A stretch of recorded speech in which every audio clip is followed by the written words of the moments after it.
Hi friends, എല്ലാവർക്കും civil at 7 എന്ന YouTube ചാനലിലേക്ക് സ്വാഗതം. ഇന്ന് നമ്മൾ നോക്കാൻ പോകുന്ന ക്വസ്റ്റ്യൻ എന്ന് പറഞ്ഞാൽ ജിയോ ടെക്നിക്കൽ എഞ്ചിനീയറിംഗിലെ ഒരു ക്വസ്റ്റ്യനാണ്. ആ ക്വസ്റ്റ്യനുമായിട്ട് ബേസ് ചെയ്ത് വരുന്ന ബാക്കി തിയറി പോർഷനുമാണ് നമ്മൾ കാണാൻ പോകുന്നത്. ഈ ക്വസ്റ്റ്യൻ ചോദിച്ചിട്ടുള്ളതെന്ന് പറഞ്ഞാൽ PWDയിലെ draftsman grade 1 first grade draftsman 2017 നടന്ന എക്സാമിന് ചോദിച്ചിട്ടുള്ള ഒരു ക്വസ്റ്റ്യനാണ്. സോ നമുക്ക് ക്വസ്റ്റ്യനിലേക്ക് പോകാം.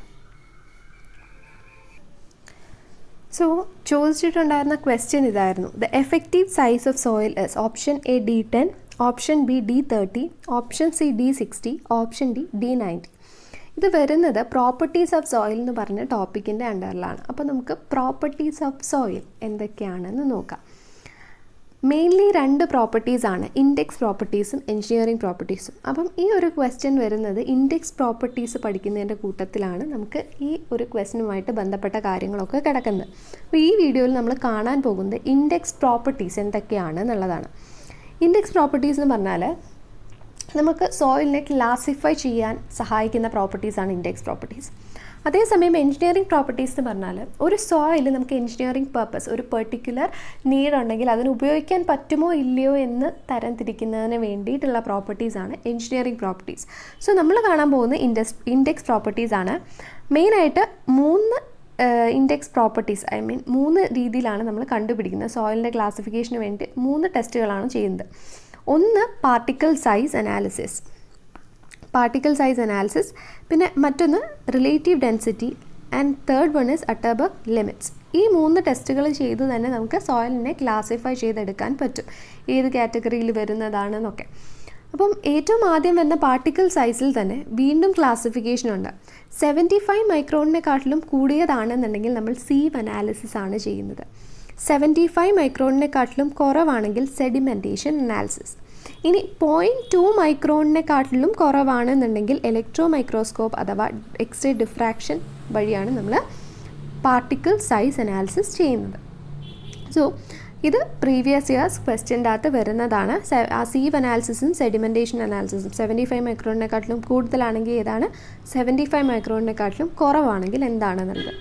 പിന്നെ relative density and Atterberg limits. Atterberg limits സാധാരണ കൊഹസീവ് ക്ലേ സോയിൽ ഉണ്ടല്ലോ, അതിന് വേണ്ടിയിട്ടാണ് സാധാരണ യൂസ് ചെയ്യുന്നത്. സോ നമുക്ക് ഓരോരോ പ്രോപ്പർട്ടീസ് നോക്കിപ്പോകാം. ഏറ്റവും ആദ്യം സീവ് അനാലിസിസ് ചെയ്തിട്ട് നമ്മൾ കണ്ടുപിടിക്കുന്ന ആ ഒരു types and classifications of soil നോക്കാം. സീവ് അനാലിസിസ് ചെയ്യുമ്പോൾ നമ്മൾ മെയിനായിട്ട് കുറേ ഡിഫറെൻറ്റ് സീവ് സൈസ് നമ്മൾ ലാബിൽ ചെയ്യാറുള്ളതാണ്. സീവ് സൈസിൽ അറേഞ്ച് ചെയ്യും, ഓർഡറിൽ അറേഞ്ച് ചെയ്യും കുറേ സീവുകൾ.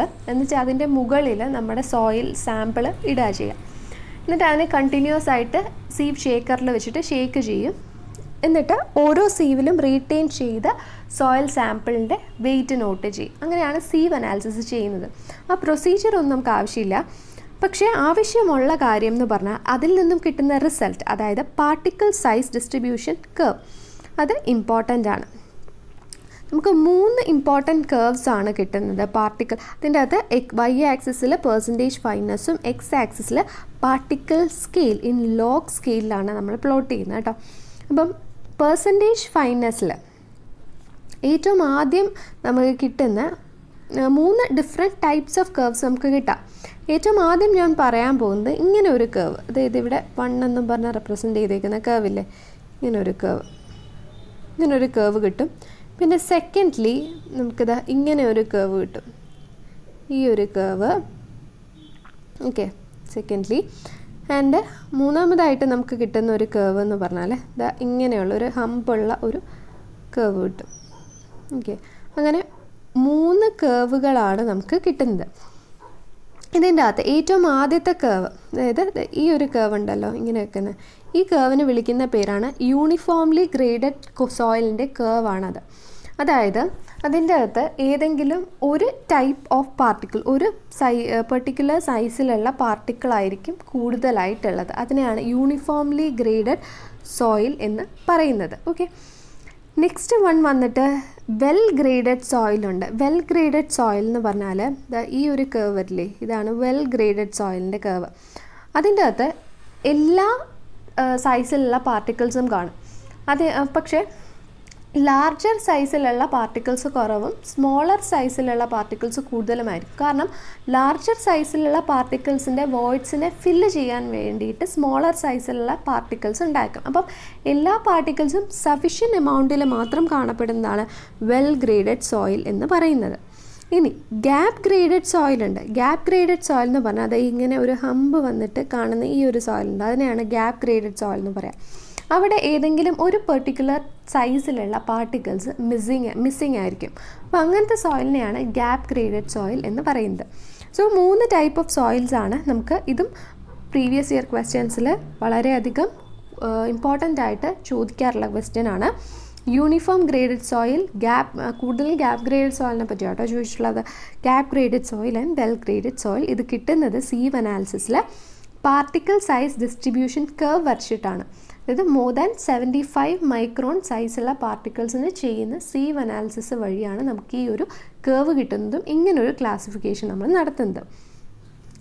ഇനി ഈ ഒരു ക്ലാസിഫിക്കേഷൻ്റെ ബേസിസിൽ നമുക്ക് 2 കോഎഫിഷ്യൻസ് പഠിക്കാനുണ്ട്. First one is coefficient of uniformity and the second one is coefficient of curvature. നമ്മൾ ആദ്യം പറഞ്ഞ ക്വസ്റ്റ്യൻ്റെ ആൻസറും ഈ ഒരു സെക്ഷനിലാണ് കിടക്കുന്നത്. അതായത് കോഎഫിഷ്യൻറ്റ് ഓഫ് യൂണിഫോമിറ്റി CU എന്ന് പറയുന്നത് യൂണിഫോംലി സൈസ്ഡ് പാർട്ടിക്കിൾസിനെ റെപ്രസെൻറ്റ് ചെയ്യുന്നതാണ്. അതിൻ്റെ ഇക്വേഷൻ D60/D10 എന്നുള്ളതാണ്. അപ്പോൾ ഇവിടെ D10 ആണ് എഫക്റ്റീവ് സൈസിനെ റെപ്രസെൻറ്റ് ചെയ്യുന്നത് എന്ന് മനസ്സിലാക്കുക. ഇപ്പോൾ ഈ D60, D10 ഇതൊക്കെ സൈസ് ഓഫ് പാർട്ടിക്കിൾസ് ആണ്. D60/D10 ആണ് കോഎഫിഷ്യൻറ്റ് ഓഫ് യൂണിഫോമിറ്റി. ആൻഡ് അതിൽ തന്നെ D10 എന്നുള്ള വാല്യൂ ആണ് എഫക്റ്റീവ് സൈസ് ഓഫ് സോയിൽ പാർട്ടിക്കിളിനെ റെപ്രസെൻറ്റ് ചെയ്യുന്നത്. ആൻഡ് ഇതിൽ കൂടാതെ D50 എന്ന് പറയുന്ന ഒരു സൈസ് ഉണ്ട്, അത് ആവറേജ് സൈസിനെ റെപ്രസെൻറ്റ് ചെയ്യും. D10 എഫക്റ്റീവ് സൈസിനെയും D50 ആവറേജ് സൈസിനെയാണെന്ന് ഓർത്ത് വെക്കുക. നമ്മുടെ ക്വസ്റ്റ്യൻ D10നെ പറ്റിയായിരുന്നു, എഫക്റ്റീവ് സൈസിൻ്റെ കാര്യം ചോദിച്ചുകൊണ്ടായിരുന്നു. അത് D10 ആണ് ആൻസറായിട്ട് ആ ക്വസ്റ്റ്യൻ്റെ അകത്ത് വരുന്നത്. സോ നമുക്കിത് കിട്ടുന്ന എവിടെ നിന്നാണ്? നമ്മുടെ പാർട്ടിക്കിൾ സൈസ് ഡിസ്ട്രിബ്യൂഷൻ കർവിൽ നിന്നാണ് കിട്ടുന്നത്. സോ കോഎഫിഷ്യൻ ഈ സൈസുകൾ കിട്ടുന്നത് പാർട്ടിക്കിൾ സൈസ് ഡിസ്ട്രിബ്യൂഷൻ കർവിൽ നിന്നാണ്. സോ D60/D10 ചെയ്യുമ്പോൾ നമുക്ക് കോഎഫിഷ്യൻ്റ് ഓഫ് യൂണിഫോമിറ്റി CU കിട്ടും. ഇനി കോഎഫിഷ്യൻ്റ് ഓഫ് കർവേച്ചർ CC കിട്ടാൻ വേണ്ടിയിട്ട് D30, D60, D30 എന്നൊക്കെ പറയുന്നത് സൈസ് ഓഫ് പാർട്ടിക്കിളിൻ്റെ സൈസാണ് കേട്ടോ. അപ്പം കോഎഫിഷ്യൻ്റ് ഓഫ് കർവേച്ചർ CC എന്ന് പറയുന്നത് D30²/D60 × D10 എന്നുള്ളതാണ്. ഓക്കെ, ഇനി നമ്മൾ എങ്ങനെയാണ് ഈ ഒരു കോഎഫിഷ്യൻറ്റുകൾ വെച്ചിട്ട് സോയിലിനെ ക്ലാസിഫൈ ചെയ്തെടുക്കുന്നതെന്ന് നോക്കാം. 1നും 2നും ഇടയ്ക്കാണ് കോഎഫിഷ്യൻറ്റ് ഓഫ് യൂണിഫോമിറ്റിയുടെ വാല്യൂ എന്നുണ്ടെങ്കിൽ soil is uniform soil. Okay, അതിന് യൂണിഫോം സോയിൽ എന്ന് പറയാം. അതേസമയം greater than or equal to 1 ആണ് വാല്യൂ എങ്കിൽ, greater than or equal to 4 ആണെന്നുണ്ടെങ്കിൽ ആ type of soil is well graded soil. ഇനി greater than or equal to 6 ആണ് വാല്യൂ എന്നുണ്ടെങ്കിൽ soil is well graded sand. അപ്പം 3 രീതിയിൽ ക്ലാസിഫൈ ചെയ്യാം കോഎഫിഷ്യൻ്റ് ഓഫ് യൂണിഫോമിറ്റി വെച്ചിട്ട്. 1നും 2നും ഇടയ്ക്കാണെങ്കിൽ, ഇത് ഇമ്പോർട്ടൻ്റ് ആണ് കേട്ടോ, 1നും 2നും ഇടയ്ക്കാണെങ്കിൽ uniform soil, more than or equal to 4 ആണെങ്കിൽ well graded soil, more than or equal to 6 ആണെങ്കിൽ വെൽ ഗ്രേഡഡ് സാൻഡ്. ഇമ്പോർട്ടൻ്റ് ആയിട്ട് നോട്ട് ചെയ്ത് വെച്ചേക്കുക. അറ്റ്ലീസ്റ്റ് യൂണിഫോം സോയിലിൻ്റെ അല്ലെങ്കിൽ വെൽ ഗ്രേഡഡ് സാൻഡിൻ്റെ കാര്യമെങ്കിലും ഓർത്ത് വെച്ചേക്കുക. Uniformity coefficient more than or equal to 6. So next one is coefficient of കർവേച്ചറിൻ്റെ നമ്മൾ പറഞ്ഞു. അതിൽ 1നും 3ക്കും ഇടയ്ക്ക് വരികയാണെങ്കിൽ it is well graded soil and equal to 1 വരികയാണെന്നുണ്ടെങ്കിൽ യൂണിഫോംലി ഗ്രേഡഡ് സോയിൽ. അപ്പോൾ കോഎഫിഷ്യൻ്റ് ഓഫ് യൂണിഫോമിറ്റിയും കോഎഫിഷ്യൻ്റ് ഓഫ് കർവേച്ചറും എന്താണെന്ന് മനസ്സിലായെന്ന് വിചാരിക്കുന്നു. ആ ഇക്വേഷൻസ് നോട്ട് ചെയ്ത് വെക്കുക. ഇക്വേഷനിലുള്ള D10ഉം D50ഉം എന്താണെന്ന് നോട്ട് ചെയ്ത് വെക്കുക. അതിൻ്റെ വാല്യൂസ് സോയിലിനെ ക്ലാസിഫൈ ചെയ്യാൻ വേണ്ടിയിട്ട് യൂസ് ചെയ്യുന്ന ആ വാല്യൂ റേഞ്ച് ഉണ്ടല്ലോ, അതൊന്ന് നോട്ട് ചെയ്ത് വെച്ചേക്കാം. ഇത്രയും കാര്യങ്ങളാണ് നമുക്ക് സീവ് അനാലിസിസിൽ മെയിനായിട്ട് എക്സാം പോയിൻ്റ് ഓഫ് വ്യൂ വെച്ച് പഠിക്കാനുള്ളത്.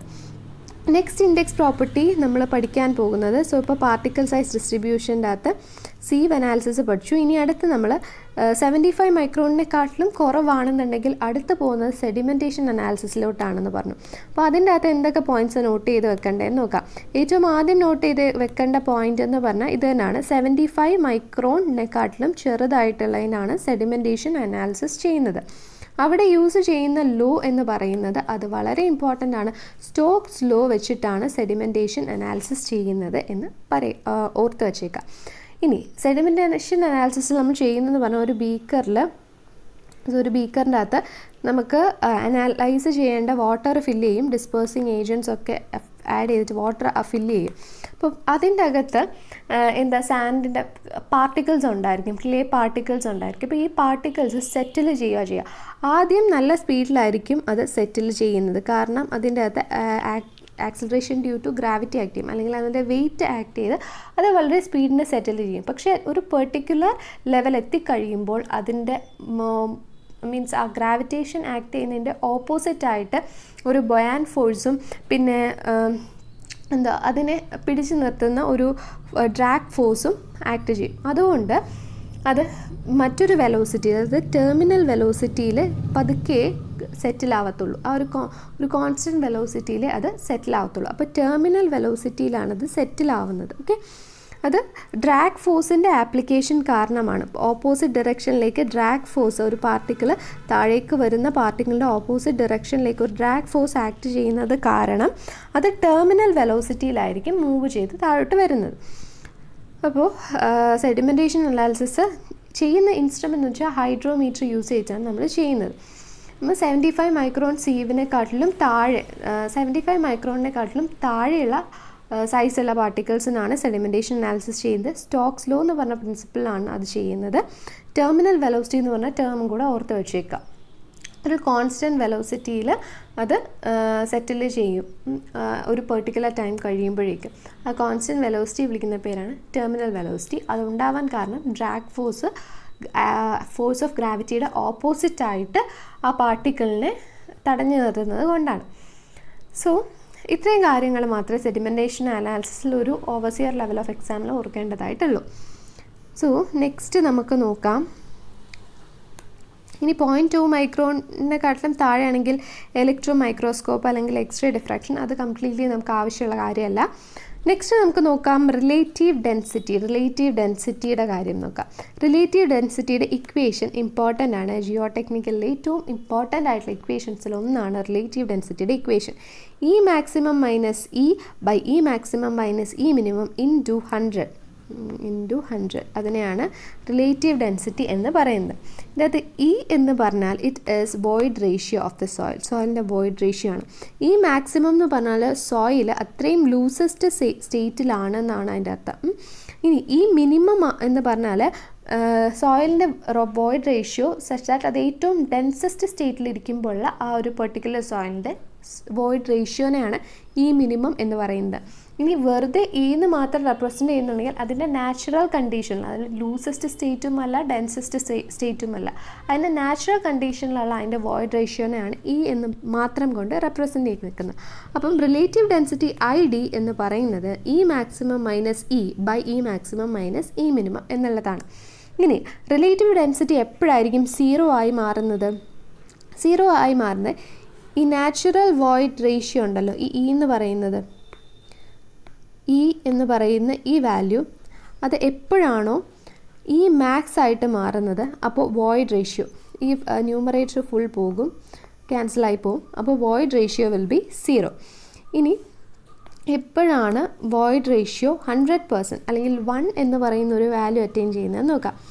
അതെപ്പോഴാണെന്ന് വെച്ചാൽ സോയിൽ ഡെൻസസ്റ്റ് സ്റ്റേറ്റിലാകുമ്പോൾ, അതായത് നമ്മുടെ നാച്ചുറൽ വോയിഡ് റേഷ്യോ എന്ന് പറയുന്നത് മിനിമം ആവുന്ന കേസിലാണ്.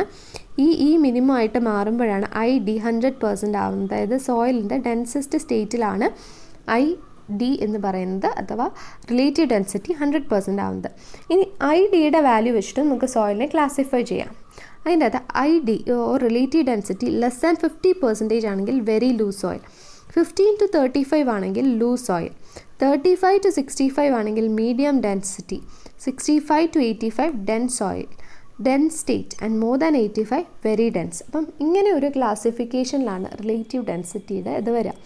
Less than 15 very loose, 15 to 35 loose soil, then 35 to 65 medium density, 65 to 85 dense state and more than 85 very dense state. ഇതാണ് റിലേറ്റീവ് ഡെൻസിറ്റിയുടെ കാര്യം. നെക്സ്റ്റ് നമ്മൾ പഠിക്കാൻ പോകുന്നത് മോസ്റ്റ് ഇമ്പോർട്ടൻ്റ് ആയിട്ടുള്ള അട്ടർബർഗ്സ് ലിമിറ്റിനെ പറ്റിയാണ്. അട്ടർബർഗ് ലിമിറ്റ്സ് അതെന്താണ് നമുക്ക് നോക്കാം. അട്ടർബർഗ് എന്ന് പറയുന്ന ആ ഒരു വ്യക്തി സോയിലിൻ്റെ വേരിയേഷൻ, വോളിയത്തിൻ്റെ variation with increase in water content study ചെയ്തു. എന്നിട്ടൊരു പ്ലോട്ട് ചെയ്തു വിത്ത് എക്സ് ആക്സിസിൽ, വൈ ആക്സിസിൽ വോളിയം ഓഫ് ദ സോയിലും എക്സ് ആക്സിസിൽ വാട്ടർ കണ്ടൻറ്റും വെച്ചിട്ട് ഒരു ഗ്രാഫ് പ്ലോട്ട് ചെയ്തു. അപ്പോൾ ആദ്യം volume does not change and water content ഗ്രാജുവലായിട്ട് ചേഞ്ച് ചെയ്യുന്നതിനനുസരിച്ച് വോളിയവും കൂടാൻ തുടങ്ങി. എന്നിട്ട് ഒരു ലിമിറ്റ് അദ്ദേഹം അതിൻ്റെ അകത്ത് റെപ്രസെൻ്റ് ചെയ്തു. പിന്നെ മറ്റൊരു കാര്യം ഓർത്ത് വെക്കാനുള്ള ഒരു ക്വസ്റ്റ്യൻ എന്ന് പറഞ്ഞാൽ അട്ടർബർഗ് ലിമിറ്റ് ക്ലേയി സോയിലിനാണ് സാധാരണയായിട്ട് നമ്മൾ യൂസ് ചെയ്യുന്നത്. ക്ലേയി ഓർ ഫൈൻ ഗ്രെയിൻഡ് സോയിലിൻ്റെ ക്ലാസിഫിക്കേഷന് വേണ്ടിയിട്ടാണ് അട്ടർബർഗ്സ് ലിമിറ്റ് യൂസ് ചെയ്യുന്നത്.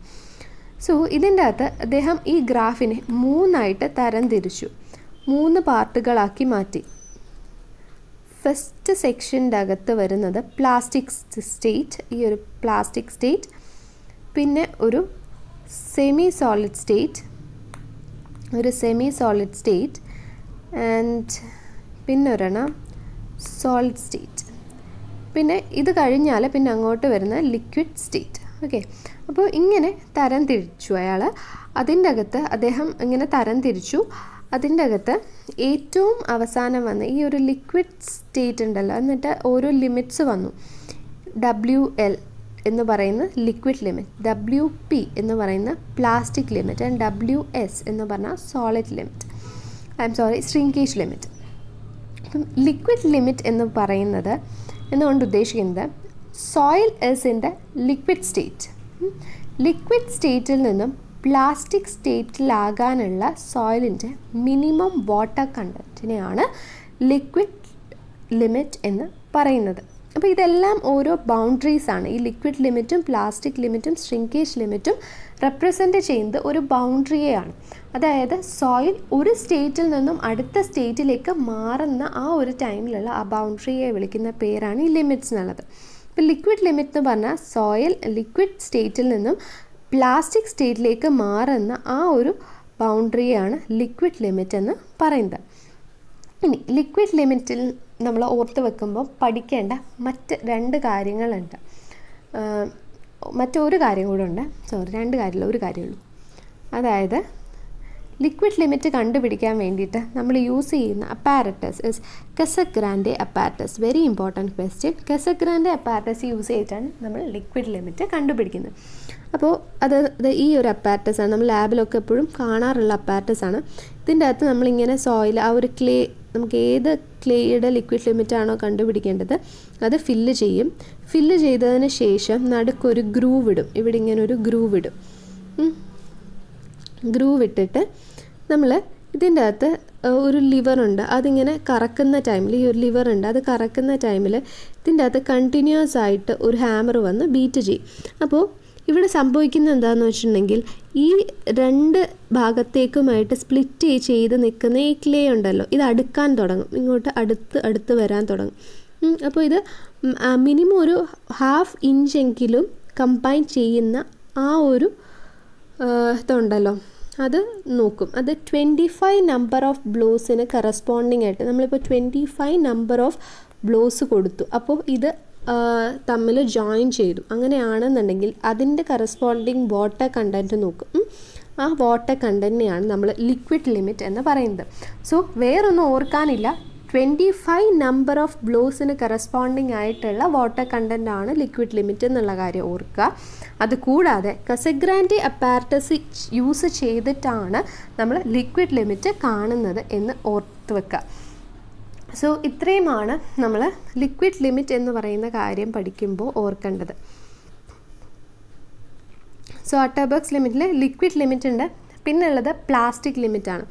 പ്ലാസ്റ്റിക് ലിമിറ്റ് കണ്ടുപിടിക്കാൻ വേണ്ടിയിട്ട് നമ്മൾ ചെയ്യുന്നതെന്ന് പറഞ്ഞാൽ ഒരു ക്ലേ സാമ്പിൾ എടുത്ത് നമ്മളിങ്ങനെ ത്രെഡ് ഫോം 3 mm ഡയമീറ്ററിലുള്ള ത്രെഡ് ഫോം ചെയ്ത് നോക്കും. ഇത് പ്ലാസ്റ്റിക് ലിമിറ്റ് ഇതാണ് കേട്ടോ. ലിക്വിഡ് ലിമിറ്റിൻ്റെ കാര്യം നമ്മൾ പറഞ്ഞു, അങ്ങനെയാണ് കണ്ടുപിടിക്കുന്നത്. 25 നമ്പർ ഓഫ് ബ്ലോസ് കറസ്പോണ്ടിങ് ആയിട്ടുള്ള വാട്ടർ കണ്ടൻറ്റിനെയാണ് ലിക്വിഡ് ലിമിറ്റ് എന്ന് പറയുന്നത്.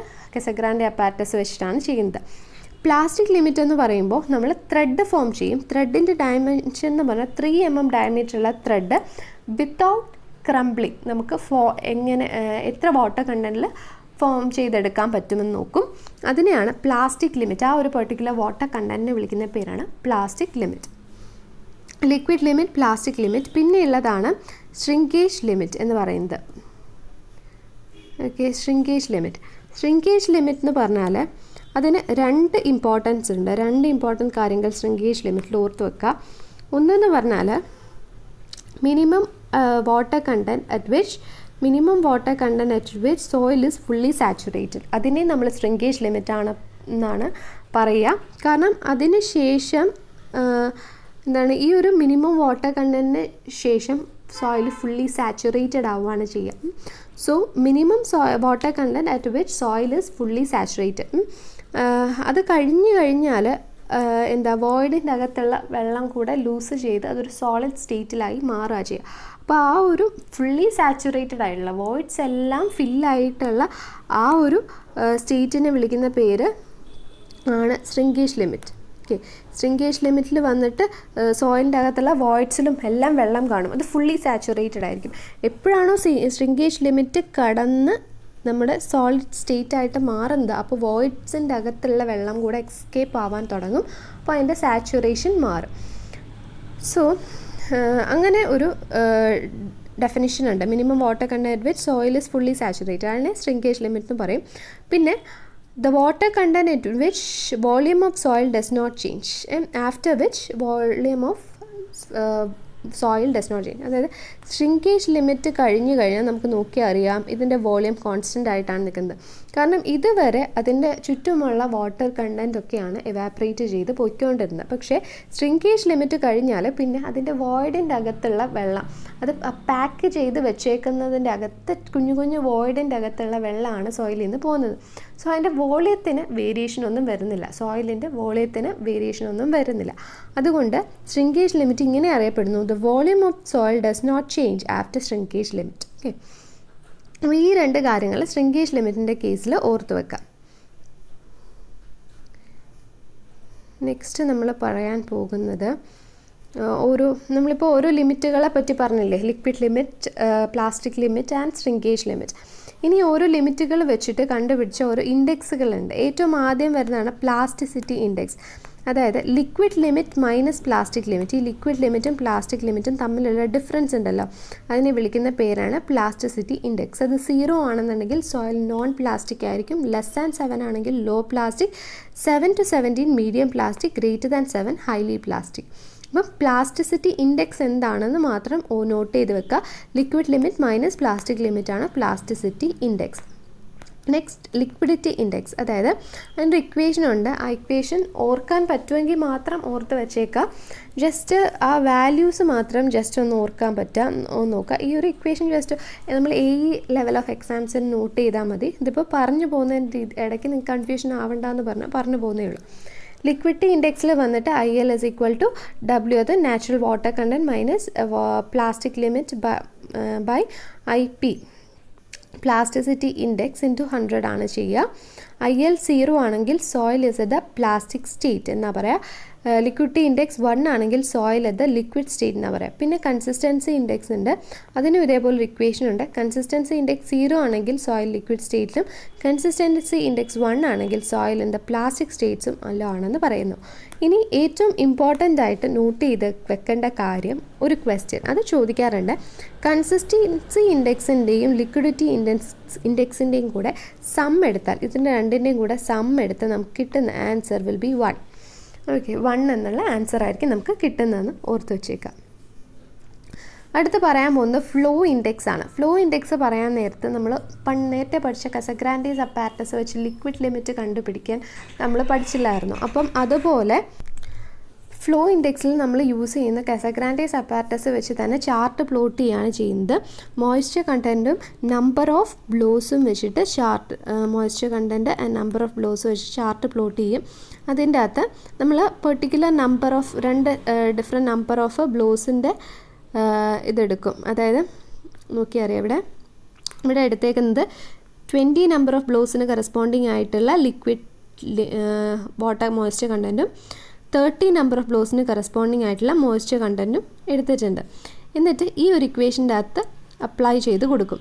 അതായത് W1 എന്ന് പറഞ്ഞാൽ it is moisture content corresponding to, ഇവിടെ W1 മൈനസ് W2 ഉണ്ട്. W1 എന്ന് പറഞ്ഞാൽ moisture content corresponding to N1 number of blows, അതായത് ഇവിടെ 20 വരിക. 20 കറസ്പോണ്ടിങ് ആയിട്ടുള്ള മോയ്സ്ചർ കണ്ടൻറ്റിന് 44 വരും.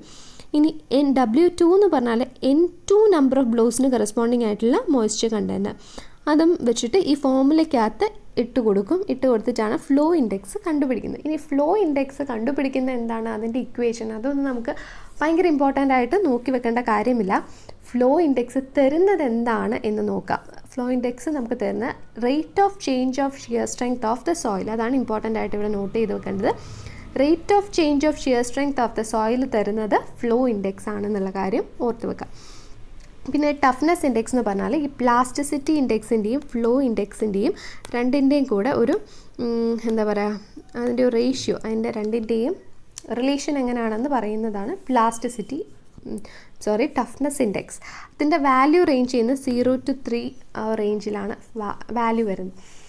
അപ്പം ഇത്രയുമൊക്കെയാണ് സോയിലിൻ്റെ ഇൻഡെക്സ് പ്രോപ്പർട്ടീസ് ആയിട്ട് വരുന്നത്. അപ്പോൾ ഇതിൽ നിന്നും ഏത് ക്വസ്റ്റ്യൻ ചോദിച്ചാലും ഈ ഇതിൽ നിന്ന് തന്നെ ക്വസ്റ്റ്യൻസ് വരാറുള്ളൂ. ഇതിൽ നിന്ന് പുറത്തുനിന്നും ചോദിക്കാറില്ല. സോയിലിൻ്റെ ക്ലാസിഫിക്കേഷൻ, ഈ ഓരോ ഇൻഡെക്സ് വെച്ചിട്ടും എങ്ങനെ സോയിലിനെ ക്ലാസിഫൈ ചെയ്യാം, പിന്നെ അതൊക്കെ കുറച്ചും കൂടി ലെവൽ കൂടുമ്പോഴായിരിക്കും അങ്ങനെയൊക്കെ നമ്മൾ ലെവലിലൊക്കെയാണ് അങ്ങനെ കൂടുതലും ചോദ്യങ്ങൾ കണ്ടിട്ടുള്ളത്. ഇനി ഓവർസിയർ ലെവലിലാണെന്നുണ്ടെങ്കിൽ ഇതിൻ്റെ ഏറ്റവും ബേസിക്സിൽ ഞാൻ പറഞ്ഞിട്ടുള്ള കാര്യങ്ങളുണ്ടല്ലോ, അതിൽ നിന്നൊക്കെ ആയിരിക്കും ക്വസ്റ്റ്യൻസ് ചോദിക്കുന്നത്. അപ്പോൾ നമ്മുടെ എക്സാം ഓവർസിയർ എക്സാം ആയതുകൊണ്ട് തന്നെ ഇത്ര ഡെപ്തായിട്ട് പഠിച്ചില്ലെങ്കിലും ഞാൻ ആദ്യം പറഞ്ഞ ആ ബേസിക് സംഭവങ്ങളുണ്ടല്ലോ, അതിൻ്റെ ഇൻ ഡെപ്ത് ഞാൻ കുറച്ച് പറഞ്ഞതെന്ന് പറഞ്ഞാൽ ആ കോൺസെപ്റ്റ് കറക്റ്റായിട്ട് ക്ലിയർ ആവാൻ വേണ്ടിയിട്ടാണ്. എങ്കിലും അതിൻ്റെ നമുക്ക് മനസ്സിൽ കേൾക്കുമ്പോൾ തന്നെ ഓർത്ത് വെക്കുന്ന കാര്യങ്ങളുണ്ടല്ലോ, അത്രയും കാര്യങ്ങളിൽ നിന്ന് തന്നെയായിരിക്കും നമുക്ക് ഓവർസിയർ ലെവലിൽ ക്വസ്റ്റ്യൻസ് വരുന്നത്. സോ അതായത് effective size of soil D10 ആണെന്നുള്ള കാര്യം, ആവറേജ് സൈസ് D50 ആണെന്നുള്ള കാര്യം, അങ്ങനത്തെ ക്വസ്റ്റ്യൻസ് ഒക്കെ ആയിരിക്കും ചോദിക്കുന്നത്. സോ ഈ വീഡിയോ എല്ലാവർക്കും ഇഷ്ടമായെന്ന് വിചാരിക്കുന്നു. ഇഷ്ടമായെങ്കിൽ ചാനൽ സബ്സ്ക്രൈബ് ചെയ്യുക, ലൈക്ക് ചെയ്യുക, ഷെയർ ചെയ്യുക. നാളെ ഒരു പുതിയ ക്വസ്റ്റ്യനും പുതിയ കോൺസെപ്റ്റ്സുമായിട്ട് വരുന്നതായിരിക്കും ഞാൻ. അപ്പം എല്ലാവർക്കും thank you. Happy learning. Thank you.